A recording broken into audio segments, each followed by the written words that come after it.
2006'dan beri biliyorsunuz Kutlu Doğum etkinlikleriyle birlikte bu tür etkinliklerimiz 2010 yılından itibaren düzenli bir şekilde sınava yönelik etkinliklerimiz düzenli bir şekilde devam ediyor.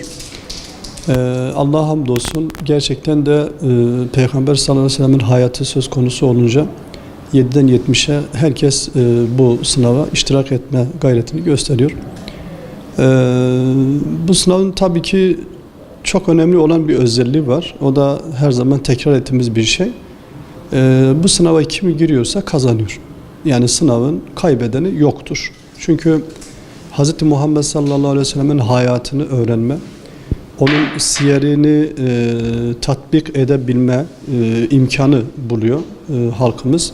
Sürekli olarak onun hayatını okumak ve onun hayatını tatbik etmek bir Müslümanın en başta olması gereken görevidir. Çünkü gerçekten şu anda toplumumuzun özellikle genç neslin Peygamber sallallahu aleyhi ve sellem'in hayatını öğrenme, tatbik etme noktasında ciddi bir uzaklaşma olduğunu görüyoruz. Ve özellikle kitle iletişim araçları olsun, sosyal paylaşım siteleri olsun, gençlerimiz ve çocuklarımız daha çok buralarla zamanlarını geçiriyorlar. Ve kutsal değer olarak ifade ettiğimiz Hz. Muhammed sallallahu aleyhi ve sellem'in hayatı olsun, onun yaşam mücadelesi olsun, onun risalet görevi olsun, bunu sürekli canlı tutmamız ve o canlılıkla birlikte genç neslimizin özellikle buna aşina olması, özellikle bunu öğrenmesi, tatbik etmesi ve yaşamlarını ona göre düzenlemesinde ancak huzurun ve kurtuluşun olacağı muhakkaktır. Geçen yıla göre değerlendirdiğimiz zaman Türkiye'de toplamda 60 il merkezinde sınav yapılırken bu yıl 75 ile çıktı. Ve gerçekten de hiç beklemediğimiz iller bile bu sınavda inşallah gençlerimizin, çocuklarımızın, yaşlılarımızın ciddi bir teveccühü göstereceklerine inanıyoruz. Bu yıl 300 bin üstünde bir başvuru var. Tabii sınava katılımı da sınavı gördükten sonra ancak ifade edebiliriz. Ama bu bile büyük bir başarı olarak değerlendiriyoruz. Yani 200 binden 300 binin üstüne çıkmak gerçekten güzel bir başarıdır. Türkiye genelinde bu tarz sınavların açıkçası rıza ilahi ve gönüllülük esası söz konusu olunca bu kadar büyük bir organizasyonu yapan tek bir platform olarak görüyoruz. Çünkü diğer platformlar olsun veya dernekler olsun yaptıkları sınavlar çok cılız kalıyor ve organizasyonda ciddi anlamda sıkıntı oluyor. Ama Allah'a hamdolsun şu anda kardeşlerimiz Anadolu'nun her satında çok ciddi bir şekilde gayret gösteriyorlar ve bunun çabasının da sonucunu alabiliyoruz. Sürekli bazı illerimizde sıkıntı çıkıyor.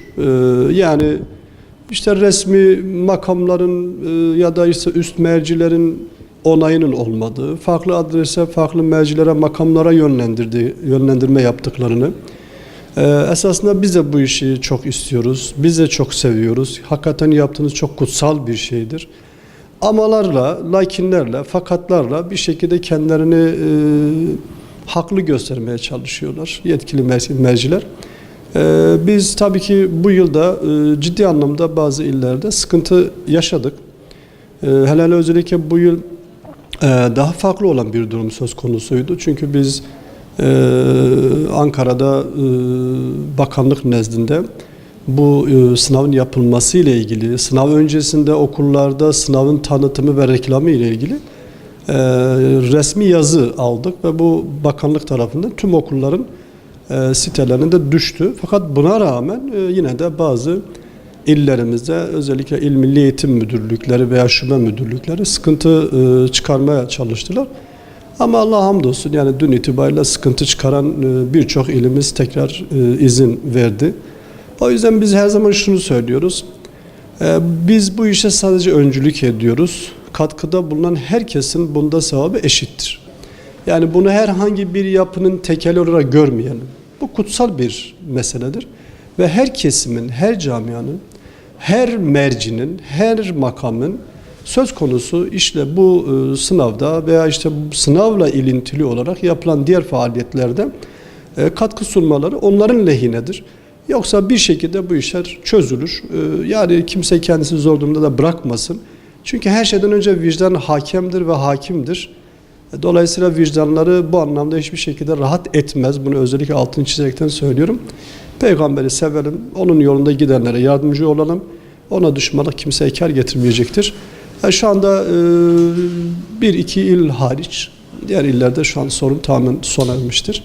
İnşallah ona da bugün mesai son günüdür, biter diye düşünüyoruz. Bu sınavın Türkiye genelinde yapılmasında en başı çeken biliyorsunuz Diyarbakır'dır. Peygamber Sevdaları Platformu'nun merkezinin de burada olması da ayrı bir önemi olsa gerek ve dolayısıyla tüm gözler Diyarbakır'da. Diyarbakır'da bu anlamda Allah'a hamdolsun üzerine düşeni fazlasıyla ve layıkıyla yapıyor. Bu yılda 50 bin civarında bir sınav başvurumuz oldu Diyarbakır okullarında. Tabii özellikle şunu ifade edeyim.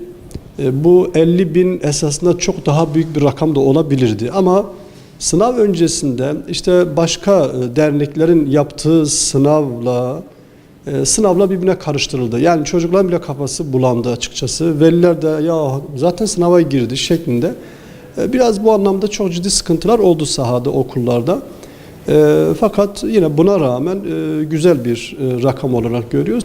50 civarında okullarımızda sınav oluyor. Tabi biliyorsunuz sınavlarımız 1., 2., 3. ve 4. kategori olmak üzere her kesime yönelik sınav olduğu için mümkün mertebe her bölge, daha doğrusu bölge okullarında izin almaya çalıştık.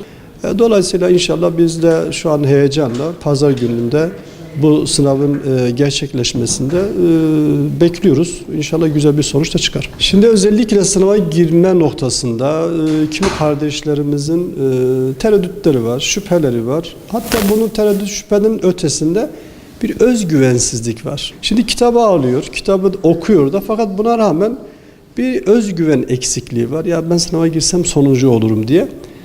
Şimdi biz de onun için her zaman şunu söylüyoruz. Ya sınava girin. Öğrendiklerinizi yapın. Zaten siz afişe edilmiyorsunuz yani. Ne yapmışsanız odur. Sonuç itibariyle kaybetmiyoruz.